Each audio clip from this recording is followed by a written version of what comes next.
Halo semuanya, perkenalkan nama saya Jonathan Ibnu Sirait. Saya dari kelas 2A Teknik Industri.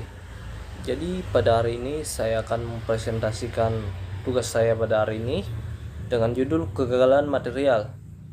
Jadi untuk topik kali ini saya bacakan kasusnya dulu. Sebuah perusahaan manufaktur menggunakan poros berbahan baja karbon untuk mesin produksi. Setelah beroperasi selama kurang lebih 6 bulan, poros tersebut tiba-tiba patah tanpa menunjukkan tanda deformasi plastis yang signifikan. Kegagalan ini menyebabkan berhentinya proses produksi dan kerugian perusahaan. Jadi untuk pertama sekali kita identifikasi dulu jenis kegagalan yang terjadi pada kasus tersebut. Jadi jenis kegagalan yang terjadi disebut brittle fracture. Alasannya karena penggunaan berulang selama 6 bulan mengalami patah secara tiba-tiba serta terjadinya fatigue atau kelelahan material. Hal tersebut juga bisa terjadi karena tidak adanya deformasi atau perubahan bentuk plastis yang terlihat sebelum material patah. Yang kedua adalah ciri-ciri kegagalan berdasarkan sifat material.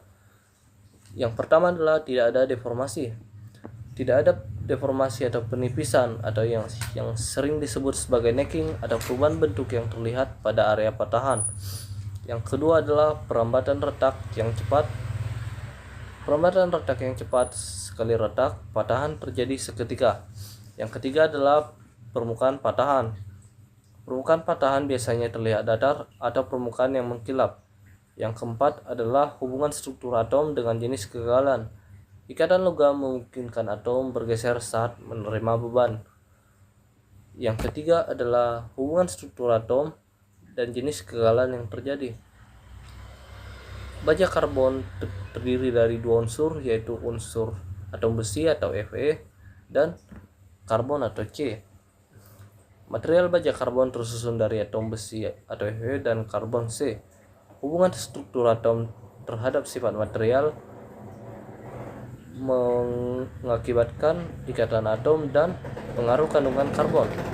Untuk ikatan atom, memungkinkan atom bergeser saat menerima beban. Jika pergeseran yang bergeser saat menerima beban. Jika pergeseran atom mudah, material menjadi ulet. Yang kedua adalah pengaruh kandungan karbon. Semakin tinggi karbon, maka kekerasan material makin naik, kekuatan material naik, keuletan turun, dan akibatnya material lebih mudah mengalami patah getas.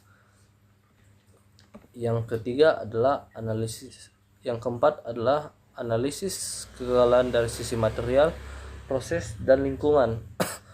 Yang pertama adalah dari sisi material. Yang pertama adalah ada cacat mikroskopis atau rongga inklusi pada saat pembuatan baja yang menyebabkan menjadi titik awal retakan.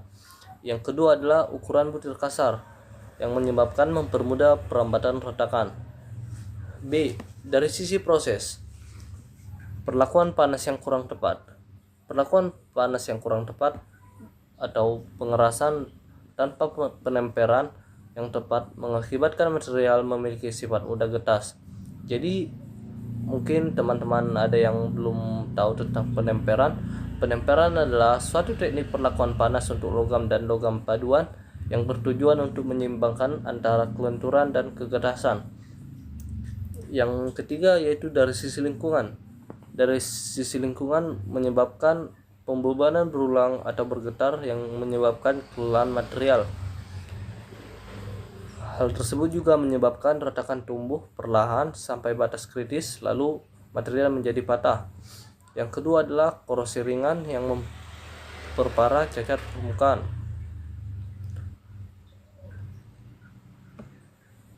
Untuk yang kelima adalah ketepatan pemilihan material yang digunakan. Untuk kasus ini, jika berarti materialnya digunakan dengan putaran tinggi dan operasi terus-menerus. Jika poros bekerja pada putaran tinggi, operasi terus-menerus, maka mungkin material yang lebih cocok bisa seperti yang saya paparkan pada slide ini, yaitu AISI 4140, AISI 4340 dan SAE 4140. Karena ketiga bahan ini memiliki sifat lebih tangguh dan tahan lelah. Untuk contohnya sudah saya paparkan di slide ini. Dan untuk yang terakhir adalah solusi teknik untuk mencegah kegagalan serupa. Pemilihan material yang tepat seperti AISI 4140, AISI 4340 dan SAE 4140. Untuk perbaikan proses pembuatannya bisa melakukan penempelan yang berfungsi untuk menyeimbangkan kelenturan dan kekerasan. Yang kedua yaitu menghaluskan